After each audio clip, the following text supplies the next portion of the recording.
Kisumu the silverback and Richard the silverback, they're the leaders of two separate gorilla families at the Prague Zoo, but things are starting to shift. Richard's sons are growing up, and they've begun challenging their father's authority.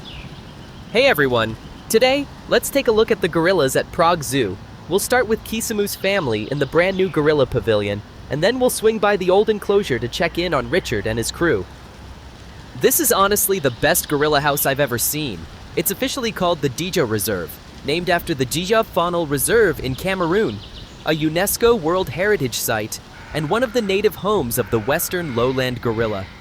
The Prague Zoo has had a long-term partnership with the people who manage the Dija Reserve, and the attention to detail here is amazing. Outside, there's even an old bush bus on display. It's part of one of the zoo's outreach projects in Africa. Inside, they've planted a whole range of real vegetation that mimics the gorilla's natural African habitat. And yes, I thought those plants were fake at first too, but they're real. Even the background sounds you hear in the building were recorded directly in the Dija Reserve by a team that traveled all the way to Cameroon just for this purpose. There are microphones placed inside the gorilla enclosure as well, so visitors can actually hear the gorillas' vocalizations. I think the goal isn't just to make the experience immersive, it's also to help people connect with the environment of the Dija Reserve and get a deeper understanding of Africa from multiple angles. And here he is, Kisumu, 28 years old this year. Usually silverbacks like him steal the show with their power and presence. But lately, the spotlight's been shifting to the tiny new arrivals. There are two baby gorillas who've been getting all the attention. One is Moby, born in January 2024. The other is Gaia, born in April 2024. Both are just over a year old and absolutely adorable. Every time I visit this place, it's packed. I'm pretty sure most people are here to see them. Turns out, no matter how strong you are, cuteness always wins. Kisumu came to Prague in 2022 and only started his own family after arriving. At the age of 25, male gorillas typically reach maturity in their teens, but Kisumu didn't get a shot at family life until much later. That's because, to start a full gorilla family group in a zoo, you need more than just a dominant silverback. You also need at least 2 breeding-age females. In Kisumu's group, those are Duni, Kajiva, and Shinda. This kind of setup means that many single male gorillas in zoos are difficult to get the chance to reproduce, simply because the conditions for forming a proper group aren't met. So yeah, Kisumu's actually one of the lucky ones. The mantled gorezas are also native to Central Africa, and now they share this space with the gorillas. Aside from the gorillas, the biggest exhibit in this pavilion is actually the one where De Brazza's monkeys live together with Red River hogs. De Brazza's monkeys are long-tailed monkeys you'll often see in zoos. In my experience, they usually just sit quietly up high, watching me with this wise, almost philosophical stare, like this. But out here in the open-air section, I've found them to be way more active and surprisingly bold around people. Now in Prague Zoo, they have more room to move around. Their true personalities are coming out. De Brazza's monkeys are also from Central Africa, which ties in perfectly with the overall theme of this pavilion.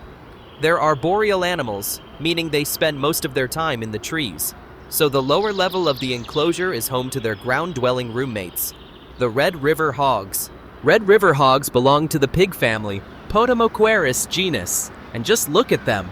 They've got such a distinctive look. That reddish fur, those long tassel-like ears. Seriously, once you've seen one, you're not likely to forget it.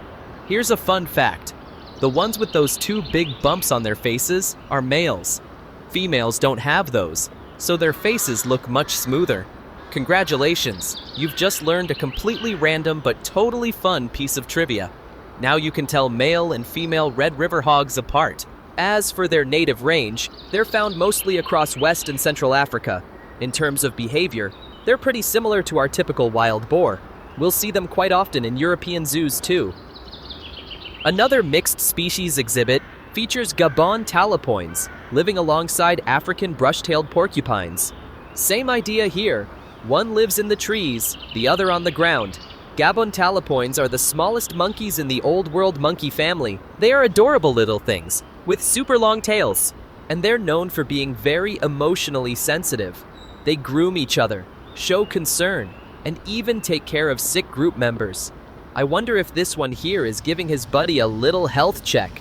Believe it or not, these tiny monkeys are excellent swimmers. They can even dive underwater, so if you think a moat can keep them in, think again. Now, the African brush-tailed porcupine is another member of the Old World porcupine family, but it looks quite different from the typical porcupines you might be used to. What really steals the show is that short little tail, with a white bristly tip that kind of looks like a tiny bottle brush. And yep, that's exactly where the name brush-tailed comes from. This pavilion also has a small nocturnal animal area, home to just 2 species. Up on the upper level, you'll find the straw-colored fruit bat, the most widely distributed large bat species in Africa. These bats are super social.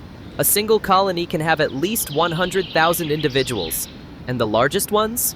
Reportedly over 10 million. Yep, that's not a typo. 10 million bats, that's absolutely wild. Down below lives the Gambian pouched rat.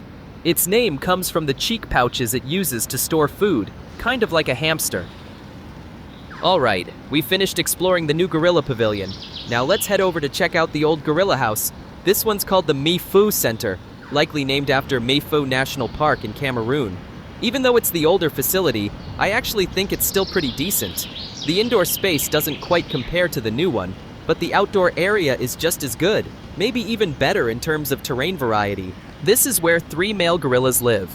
Richard, the 34-year-old father, and his 2 sons, Kiburi, who's 15, and Nuru, who's 13. These 3 are actually a biological father and his 2 sons, all living together for now. Starting around age 12, male gorillas begin to grow that iconic silver hair on their backs. It's a sign they're entering adulthood. And as you can see, 15-year-old Kiburi is now a full-on silverback. He's still a bit leaner than his dad, Richard, but he's definitely coming into his own. And with his younger brother Nuru, age 13, backing him up, Kiburi has started challenging his father's dominance. According to some updates I read on the zoo's website, things do get pretty heated at times. They've even had actual fights, which I imagine must look intense, to say the least. So the zoo has started to step in when needed, separating them at sensitive moments to avoid serious conflict. And one of the most sensitive times? Mealtime. Who eats first and who waits is a direct reflection of hierarchy. But hey, that's just how things go sometimes. Hopefully, they'll be able to sort out a new hierarchy soon, and maybe one day, Kiburi and Nuru will get the chance to start families of their own. I once saw a video on YouTube, footage from years ago, showing Richard playing with his sons when they were still little. For them, that must have been a truly special time, a brief moment of peace before things got complicated.